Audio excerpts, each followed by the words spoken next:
Hey guys, Divyansh, welcome back to another episode of football daily. और आज के episode में हम किसी मैच का इन डेप्थ रिव्यू नहीं करेंगे क्योंकि एक्चुअली में यार मतलब काफी सारे मैचेस हैं, लेकिन भाई क्योंकि सारे मैचेस हैं तो एक बार ओवरव्यू कर लेते हैं। सबसे पहले भाई अगर मैनचेस्टर यूनाइटेड की मैच की बात करें तो अपने टॉप 4 की रेस में बरकरार, बल्कि सिर्फ सर्वाइवल नहीं बल्कि एक्चुअली में बहुत ही स्ट्रॉन्ग पोजीशन होल्ड करने के लिए जो यूनाइटेड फाइट मार रही है उसमें वो कल सक्सेसफुल हुई है और अच्छे तरीके से सक्सेसफुल हुई है। गेम मेरे को काफ़ी सही लगा।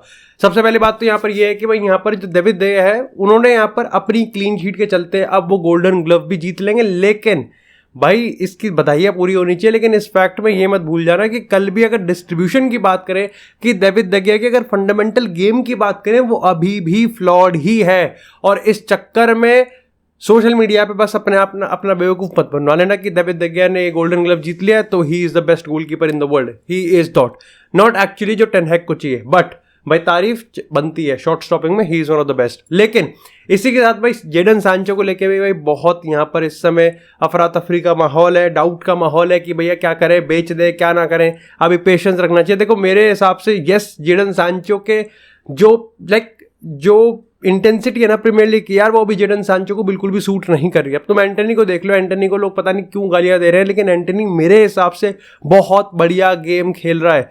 लेकिन ओवरऑल जेडन सांचो पे हमको जल्दी ही डिसीजन बनाना पड़ेगा और ये सबसे बड़ा जो उसमें रोल आएगा वो एरिक टेन हैग का ही आएगा। खैर, इसी के साथ अगर बात करें यहाँ पर पीएसजी की, तो भाई पीएसजी ने यहाँ पर जो रेलीगेशन वाली टीम है उसको यहाँ पर 5-0 के गेम से हरा दिया है। लेकिन जो दो सबसे बड़े हाईलाइट पॉइंट रहे हैं वो है हकीमी का रेड कार्ड, और रेड कार्ड मिलने के बाद जब ड्रेसिंग रूम में वापस जा रहे थे तो उन्होंने यहाँ पर ऑन कैमरा ये बोल दिया कि दिस इज फ्रांस। अब इस चीज़ का पता है बहुत ही मिक्स रिएक्शन है। सबसे पहली बात तो ये है कि इस चीज़ को इतना ज़्यादा बढ़ा चढ़ा के इसलिए बताया जा रहा है क्योंकि हाल ही में ये खबर आ रही थी कि हकीमी इस समय पीएसजी में बिल्कुल भी खुश नहीं है, बल्कि हकीमी ये भी मानता है कि जिस तरीके की टीम पीएसजी बिल्ड कर रही है या पिछले कुछ टाइम पे जिस तरीके से पीएसजी खेल रही है वो हकीमी का टैलेंट ही वेस्ट कर रहे हैं और कुछ नहीं। खैर, यहाँ पर यह भी आया था कि उनका जो ड्रीम मूव है वो वापस से रियल मैड्रिड आने का है, लेकिन उसके चांसेस तो ना के बराबर ही समझना अभी के तौर पे। वो हम एम्बापे वाली स्टोरी में समझेंगे क्यों। इसी के साथ यहाँ पर अगर हम बात करें बुंदेसलीगा की, खैर उसी की आज मैंने थीम की जर्सी पहन रखी है। यहाँ पर भाई कल मैं कह सकता हूँ कि बायर्न ने जो गेम खेला है वो थॉमस टूकल के अंदर वन ऑफ द बेस्ट था। अगर आप जाओ कैंसेलो की अगर आप बात करोगे, अगर आप बाकी की परफॉर्मेंस की बात करोगे, ओवरऑल दैट्स एब्सोल्युटली अमेजिंग। यहाँ पर काफ़ी सही था। सबसे पहले गोल यहाँ पे मुलर ने मारा था और मुलर के रिगार्डिंग इंटरेस्टिंगली ये भी था कि अभी ये भी समझ में नहीं आ रहा कि भाई मुलर के रिगार्डिंग क्या है, अगली साल रुकेगा या नहीं रुकेगा, लेकिन मुलर ने कंफर्म कर दिया कि भाई वो बायर्न में रुकेगा 101%। ऑफ कोर्स मतलब मुलर को बायर्न की जर्सी के अलावा किसी और जर्सी में देखना कितना अजीब लगेगा। खैर, इसी के साथ यहाँ पर यह था कि प्रेशर बन गया था वापस से डॉर्टमुंड पे, लेकिन डॉर्टमुंड ने उस चीज़ को वापस से सही तरीके से संभाला। यहाँ पर सेबेस्टियन हॉलर की लीड करी हुई टीम ने वापस से भाई मतलब मैं कहूँगा थ्रैश ही कर दिया। और इस समय बुंदेसलीगा में शायद से लास्ट के 2 गेम बचे हैं और जो ट्रॉफी है वो बिल्कुल ही 1 पॉइंट के मार्जिन से है। मतलब प्रीमियर लीग इंटरेस्टिंग है तो बुंदेसलीगा भी कोई कम नहीं है। खैर, इसी के साथ अगर बात करें यहाँ पर रियल मैड्रिड की, तो भैया मैड्रिड ने यहाँ पर 8 प्लेयर को रोटेट किया था और मैं तुमको बता रहा हूँ ईडन हज़ार्ड, यहाँ पर ईडन हज़ार्ड था, उसके बाद यहाँ पर हमारे पास मार्को असेंसियो था। ईडन हज़ार्ड वाला फ्लैंक तो बिल्कुल ही खत्म था भाई। मतलब ईडन हज़ार्ड, अब मेरे को समझ में नहीं आ रहा, आई थिंक उन प्लेयर्स को उन फैंस को माफ़ी मांग लेनी चाहिए जिन्होंने कार्लो को कभी गाली दी होगी कि ईडन हज़ार्ड को वो क्यों नहीं खिला रहा, क्यों खिलाए। फिटनेस लेवल नहीं है, शार्पनेस नहीं है, और सही बताऊं तो एक्चुअली में एक हद तक मैं कह सकता हूं कि मोटिवेशन भी नहीं है। खैर, मैं सही बताऊं तो इसमें सिर्फ ईडन हज़ार्ड को क्यों मैं पॉइंट आउट क्यों, कल की टीम में किसी ने भी कुछ ज़्यादा खास उखाड़ा नहीं था। उसके ऊपर से कामाविंगा को इंजरी होगी जिस पर भी बात करेंगे।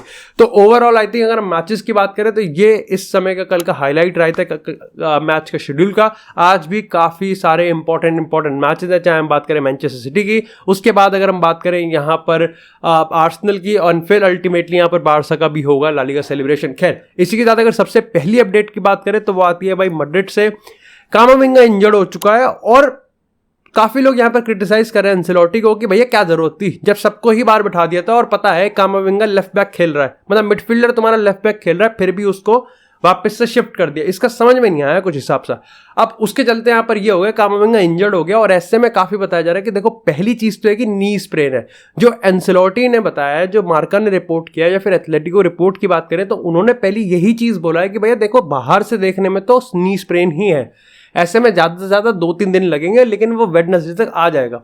लेकिन ये बताया गया कि अभी एमआरआई हुआ नहीं है, यानी कि अगर हम आज संडे की बात करें तो संडे को जो फर्दर टेस्ट होंगे उसमें कंफर्म दिख रहा है कि यहां पर शायद से एक बड़ी चीज हो सकती है और नी घूम सकता है, नी टर्न हो सकता है, नी शिफ्ट हो सकता है, घुटना घूम सकता है कुल मिला के। और अगर घुटना घूम गया तो हमारी बुद्धि घूम जाएगी और रियल मैड्रिड की पूरी किस्मत पलट जाएगी, क्योंकि तुम समझ रहे हो कि कामाविंगा अगर नहीं हुआ तो इट्स नॉट मतलब पूरा कप सिस्टम ही हिल जाएगा। और अब मैं बताता हूं कामाविंगा क्यों इतना ट्रिकी हो चुका है, क्योंकि अगर हम पिछले 2-3 दिन की बात करें तो रियल मैड्रिड की जो एलिज्ड टैक्टिक्स है वो लीक करी गई है। अब देखो मैं इस चीज पे इतना बिलीव नहीं करूंगा कि हाँ सब लीक ही कर गया, मतलब ऐसा तो नहीं हो सकता, लेकिन इंटरेस्टिंगली और डिस्कशन के वर्थ तो है। देखो यहाँ पर ये बताया गया है कि और इसको मैनचेस्टर सिटी, यानी कि अगर इंग्लिश मीडिया की बात करें उसने भी खुल के भाई ऐसे बताया, उसने ऐसे बटवाया ऐसे नेता लोग हलवा बांटते हैं ना, उन्होंने यहाँ पर ये चीज बताया कि भाई देखो ऐसा है कि रियल मैड्रिड की अगर हम सेकंड लेग की टैक्टिक्स की बात करें तो वो ये है कि कार्लो ये मानता है कि हमें पहले 45 मिनट में गोल नहीं खाना है, हम यहाँ पर इस चीज को एक्स्ट्रा टाइम तक लेके जाएंगे और या फिर लास्ट मिनट पे जिस तरीके से रियल मैड्रिड जानी जाती है उस तरीके से गेम को छीन लेंगे। लेकिन जो टैक्टिकल शिफ्ट होगा वो ये होगा कि एक्चुअली में कामाविंगा को लेफ्ट बैक नहीं बल्कि मिडफील्ड में डाल दिया जाएगा और रॉड्रिगो को वापस से यहाँ पर बेंच पे बिठाया जाएगा और वाल्वर्दे खेलेगा हाइब्रिड विंगर। ये कहीं ना कहीं कार्लो की टैक्टिक्स है। उसने ये चीज भी कंफर्म किया है कि मोस्ट प्रोबेबली रुडिगर और मिलिटाओ यहाँ पर सेंटर बैक होंगे और डेविड आलाबा लेफ्ट बैक खेलेगा। मेरे को ज्यादा कॉन्फिडेंस पता नहीं क्यों नहीं आ रहा है इस फॉर्मेशन के साथ। I know Camavinga has been absolutely phenomenal, लेकिन कामाविंगा को मिडफील्ड में आप डाल रहे हो और फुल बैक पता नहीं क्यों मेरे को अजीब सा लग रहा है कि विदाउट रॉड्रिगो हमने रॉड्रिगो को देखा है कि वो क्या कर सकता है। और वाल्वर्दे की मैं बात करूं तो वाल्वर्दे पता नहीं क्या हो गया, पिछले कुछ टाइम से मेरे को थका हुआ लग रहा है।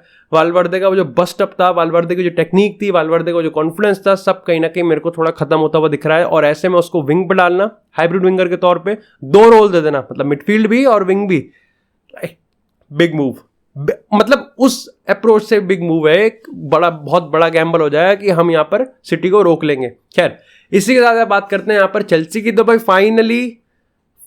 फाइनली चेल्सी ने पोचेटिनो को ऑलमोस्ट अप साइन कर लिया है। कल फैब्रिज़ियो रोमेनो की बात करें, डेविड ऑर्नस्टीन की बात करें या फिर टेलीग्राफ, मैटलॉ वगैरह इन सब की बात करें, इन सारे ही टियर 1 सोर्सेज ने कंफर्म कर दिया है कि भैया पोचेटिनो ने सारे के सारे जितने भी डिटेल्स और कॉन्ट्रैक्ट थे वो चेल्सी के साथ साइन कर लिए हैं। और यहाँ पर अगर छोटी छोटी डिटेल्स की बात करें तो यहाँ पर जून से मामला स्टार्ट होगा और यहाँ पर लैम्पार्ड अब कुछ थोड़ा सहायता भी करेगा, जो चीज़ पोचेटिनो पूछता रहेगा तो उसमें लैम्पार्ड थोड़ी सी मदद करेगा। साथ ही यहाँ पर जो कोचिंग स्टाफ है वो पोचेटिनो का ही आएगा और यहाँ पर भी अच्छी खासी बैकिंग भी मिलने वाली है। अच्छा, एक इंटरेस्टिंग सवाल यहाँ पर ये निकल के आया कि कल अगर आप इंटर का मैच देखोगे तो उसमें लुकाकू ने जिस तरीके से खेला है वो भी काबिलियत तारीफ है। ऐसे में काफी लोग ये कह रहे हैं कि लुकाकू और एनकुंकू की पार्टनरशिप ऐसी हो सकती है जिसको पोचेटिनो ने अगर सही तरीके से पढ़ लिया तो प्रीमियर लीग के पिछवाड़े खोल देगी, यहाँ पर यह कंफर्म बताया जा रहा है। खैर अगर इसी के साथ अगर आगे की बात करें तो कल के पीएसजी के मैच में एक बड़ी चीज हुई और वो ये था कि मेसी को काफी मिक्स रिएक्शन मिला।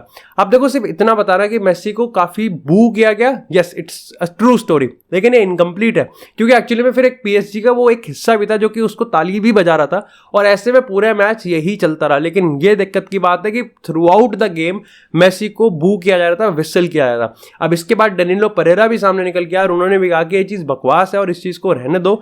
लेकिन ये चीज बताती है कि पीएसजी में जो नैरेटिव है, एटलीस्ट पीएसजी ने अपने गढ़ में, अपने अड्डे पे तो ये बता रखा है कि पीएसजी सही है और मेसी गलत है और मेसी विलन है। खैर मेसी के रिगार्डिंग एक बड़ी अपडेट यहां पर ये निकल के आई कि अल हिलाल के अगर प्रेसिडेंट की बात करें तो उन्होंने यहां पर एक आए, देखो भैया मैं मेसी के रिगार्डिंग कुछ नहीं बताऊंगा, ठीक है, अगर तुमको कुछ होगा मेसी के रिगार्डिंग, मेसी अल हिलाल के रिगार्डिंग, तो तुमको प्रेस से पता चल जाएगा, तुमको मीडिया से पता चल जाएगा ऑफिशियली।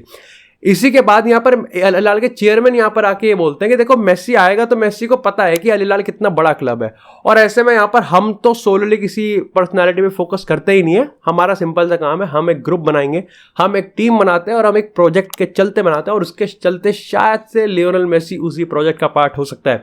खैर अभी की अगर हम रिपोर्ट की बात करें तो सऊदी इस समय काफी ज्यादा सीक्रेटिव होना चाहता है। सऊदी गवर्नमेंट चाहती है कि भाई बिल्कुल ही शांत रहो इस मामले के रिगार्डिंग, जो भी करना है अंदर अंदर करते रहो और बारसा और मेसी का एक बार जो डील है उसको टूटने दो। अगर नहीं टूटती तो ठीक है, मेसी गया 1-2 साल के लिए, लेकिन अगर टूटती है तो उसके बाद यहाँ पर एग्रेसिवली अटैक करेंगे। जैसे कि तुमको पता है कि लियोनेल मेसी जो फादर हैं उन्होंने भी यहाँ कहा था किसी के साथ नहीं है, लेकिन उन्होंने देखो यार वो तो मना ही करेंगे ना, वो तो मना ही करेंगे, वहाँ थोड़ी कर सकते हैं, तो ये तो ऑब्वियस सी बात है। खैर वो सच भी है और नहीं भी सच है, मतलब इट्स लाइक डिप्लोमेटिक तुम कह सकते हो। खैर इसी के साथ यहाँ पर अगर बारसा की बात करें तो बारसा के हाथ में बहुत बड़ा डिसीजन लेने को है। देखो यहाँ पर सबसे पहले ये चीज़ तो तुमको पता है कि फुल बैक का हिसाब है, क्योंकि जूल्स कोंडे को राइट बैक खिलाने का कभी कहा नहीं था, लेकिन वो पिछले सीजन खेल गया। अब मैं कहूँगा नहीं, मैं ऐसा भी नहीं कहूँगा कि उसने कोई खराब काम किया, बल्कि अच्छा ही काम किया है, चाहे जूल्स कोंडे की बात करें चाहे रोनाल्ड अराउजो की बात करें। लेकिन इसी के साथ यहाँ पर यह भी है कि भाई अब सर्जियो बुस्केट चला गया तो भैया अब आप क्या करोगे। ऐसे में यहाँ पर जावी के पास जो हाथ बंधे हुए हैं, जब पैसा कम है और लिटरली इतने बड़े कॉम्प्लिकेशंस हैं, और लियोनेल मेसी के मिशन की आड़ में आप ये कम मत भूल जाना कि भैया सर्जियो बुस्केट को रिप्लेस भी करना है। और ऐसे में दो बड़ी चीज़ है, या तो आप योहान फोयत को ले लो जिसका भी अगेन 40 मिलियन है, या फिर आप जुबिमेंडी को ले लो जिस पे भी आपको 40-50 मिलियन खर्च करने हैं। आप दोनों नहीं ले सकते। देखो मेरे ओपिनियन में राइट बैक एक हो सकती है और होनी भी चाहिए, लाइक ऑफकोर्स अब फील्ड पे अगर हर एक पोजीशन की बात करें उसका अपना एक महत्व होता है, लेकिन मेरे को लगता है कि सर्जियो बुस्केट्स को ये ऐसे रिप्लेस कर सकते हैं, और इन हाउस सॉल्यूशन तो अभी इनके पास है नहीं। ऐसे में बिना सर्जियो बुस्केट के रिप्लेसमेंट यानी बिना सीडीएम के, जिस तरीके से जावी खिलाना चाहता है, बिना सीडीएम के तो तुम उतर ही नहीं सकते। Like that would be a big big mistake. और ऐसे में डिफेंसिव फ्रेटर्निटी, डिफेंसिव वल्नरेबिलिटी को तो पूरी तरीके से ही कम करना पड़ेगा बारसा को अगर मेसी चाहिए, क्योंकि ये चीज़ तो सबको पता होनी चाहिए कि लियोनेल मेसी के आने के बाद बारसा जहां जहां खुलेगी किसी को घंटा फर्क नहीं पड़ता, उसको फर्क पड़ता है मेसी को गाली देने से। And this is definitely for sure confirm. Like nobody was talking कि मैगवायर गलती कर रहा था और रोनाल्डो को गाली फिर भी मिल रही थी, ठीक है। अब जब रोनाल्डो नहीं है तो अब सब मैगवायर के कच्चे के पीछे पड़े हुए हैं। खैर इसी के साथ यहाँ पर एक बड़ी अपडेट ये निकल के आई है। अब यार इसको ना मैं इसका ओरिजिन ढूंढ रहा था। अब समझ सच बताऊं तो एक्चुअली में मैंने शायद से यही एक अभी आज के एपिसोड की पहली अपडेट होगी जो कि ट्विटर के बेसिस पे बता रहा हूँ मैं। मार्सा खंगाल दिया मैंने, बल्कि मैंने यहाँ पर पता नहीं एक सऊदी का न्यूज़पेपर है, मैंने उसको भी खंगाल दिया, लेकिन मेरे को उसका ओरिजिन नहीं मिला। बट यहाँ पर क्योंकि बड़े बड़े जो मीडिया हाउसेज हैं उसको कवर कर रहे थे, तो उन्होंने यहाँ पर ये चीज़ कहा कि देखो रियल मैड्रिड और किलियन एम्बापे की जहाँ तक हम बात करते हैं उसमें हमको ये नहीं समझना चाहिए कि रियल मैड्रिड और पीएसजी के बीच में जो रिलेशन है वो बिल्कुल ही खत्म है। मतलब ₹1 भी यहाँ पर रियल मैड्रिड पीएसजी को नहीं देगी। और इसलिए मैंने तुमको शुरुआत में कहा था कि हकीमी वाला ना के बराबर समझ के चलना। अब यहाँ पर रियल मैड्रिड और किलियन एम्बापे के बीच में बताया जाता है कि देखो किलियन एम्बापे को लेकर रियल मैड्रिड बिल्कुल भी इंटरेस्टेड नहीं है एज ऑफ नाउ। मतलब क्योंकि देखो इट्स अबाउट पॉलिटिक्स, जरूरत की बात कर रहा हूं मैं। ऐसे में यहाँ पर पीएसजी भी मानती है कि किलियन एम्बापे को किसी को भी, किलियन एम्बापे को स्पर्स को दे देंगे, चाहे वो फ्री में दे देंगे डेनियल लेवी को, लेकिन यहाँ पर रियल मैड्रिड को हम नहीं देंगे। और यही चीज रियल मैड्रिड भी मानती है कि इनको $1 भी देना नहीं चाहिए सालों को। और ऐसे में यहाँ पर रिलेशनशिप इतना खराब है कि आप एम्बापे छोड़ो किसी और, मतलब यहाँ पर मैं सही बताऊं तो नसर अल खलाफी के बस किसी के साथ भी नहीं हो सकता, समझ जाओ बस। लेकिन खैर इसी के साथ इंटरेस्टिंग खबर ये आती है, नागल्समैन को स्पर्स ने रिजेक्ट कर दिया। हंसी आ रही ना, कोई बात नहीं, ठीक है भाई। नागल्समैन को स्पर्स ने रिजेक्ट कर दिया और शाम को आई थिंक फ्राइडे की बात थी, जब फ्राइडे शाम को एक खबर निकल के आती है कि भैया देखो इंटरव्यू नहीं लिया जाएगा, क्योंकि बहुत आत्ममंथन करने के बाद स्पर्स ने ये डिसाइड किया है कि नागल्समैन उनके टाइप का मैनेजर नहीं है। अब देखो ये एक गलत, देखो एक चुतिया बात तो है देखो कि स्पर्स रिजेक्ट कर रही है और अपने 8वें 9वें हफ्ते में आ गई और अभी तक इनके पास वो नहीं है, अब मैनेजर नहीं है। लेकिन I think it's a blessing in disguise. आप कह सकते हो कि बहुत खराब में एक अच्छी चीज़ ये है कि शायद से स्पर्स धीरे धीरे चल रही हो। देखो हमको ये नहीं मानना चाहिए कि इनके पास कोई बहुत बड़े मैनेजर्स अवेलेबल नहीं है, लेकिन हाँ जितने अवेलेबल है एटलीस्ट दे वांट कि भैया हमको एक कल्चरल रिसेट चाहिए। अब जैसे मैं तुमको खबर की बात बताऊं तो ऐसा था कि भाई फुटबॉल डायरेक्टर तो इन पे है नहीं, तो इनको डायरेक्टर फुटबॉल भी नागल्समैन को पहले ये पता होना चाहिए कौन आ रहा है, तो नागल्समैन को ये चाहिए था। और दूसरी चीज़ थी कि भाई नागल्समैन को अपने हिसाब से पता था कि मेरा कितना कंट्रोल होगा। और अभी पता है बात क्या है कि बात ये है कि नागल्समैन को लेके एक बड़ा मिसकंसेप्शन या फिर आप कहो कि कंसेप्ट ये है कि भाई जहां ये एब्सोल्युटली एवरीथिंग में ब्रिलियंट है, ये प्लेयर मैनेजमेंट में ब्रिलियंटली है। और स्पर्स में अभी ये चीज़ चाहिए कि भाई ये यूनिटी कौन लेके आएगा, भाई फैंस को एक साथ, क्लब अलाइनमेंट को एक साथ, ऑब्जेक्टिव्स को एक साथ और अपने स्टार प्लेयर को एक साथ एक लाइन में सीधा कौन खड़ा करेगा। ये ना मुरीनो कर पाया, ना कॉन्टे कर पाया, ना नूनो एस्पिरिटो सैंटो कर पाया, और जो पोचेटिनो कर रहा था उसको इन्होंने करने नहीं दिया।